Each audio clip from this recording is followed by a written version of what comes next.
think that if you're a true Christian, you don't consider Christianity just a part of your life. It is your life. And if you follow the teachings of the Bible, specifically Mark 16:15, which says, "Go out into the world and preach the good news to all creation," then you have an obligation to share that faith with others. If you saw a building on fire and you knew there were people in it, and you knew that you were capable of running in there and saving someone who wouldn't be able to help themselves, if you knew that you could help them, would you just stand there and do nothing? And unfortunately, by not clearly seeing the issue, I think that's what a lot of Christians do, is they just stand there. I think, by and large, most of it is that most Christians are not really well educated as to their own religion's position on various issues. They consider worshiping Jesus to be part of their lives, but not their primary purpose. And I believe that true Christianity considers it to be the primary purpose. And if you're a true Christian, you believe that those who are not Christians, those who have not followed the teachings of the Bible, that have not accepted Jesus Christ as their personal Savior, those people aren't going to heaven. They're going to hell. Hell's not a fun place.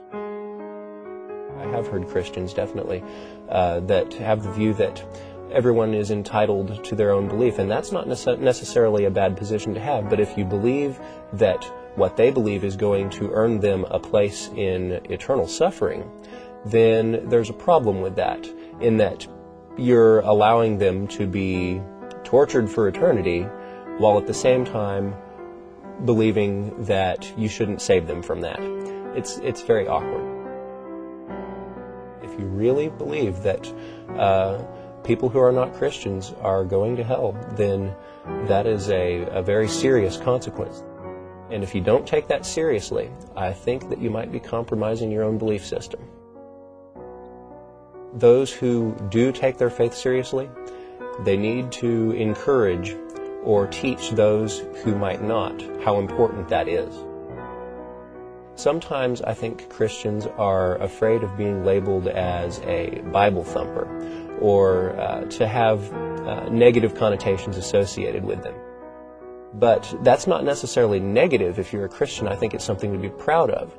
There's nothing to be ashamed of if you're a Christian about the Bible or being a Bible thumper. It's something to be proud of. It's something that you take seriously. And it's something that you should encourage others to take seriously as well. And it might require you to challenge yourself, to, stand up in front of crowds, to talk to people that you don't know. Missionaries work in places where the predominant religion is not Christianity, and that's a completely different scenario than in most parts of the United States. But they take it in stride, they accept it, and they move on.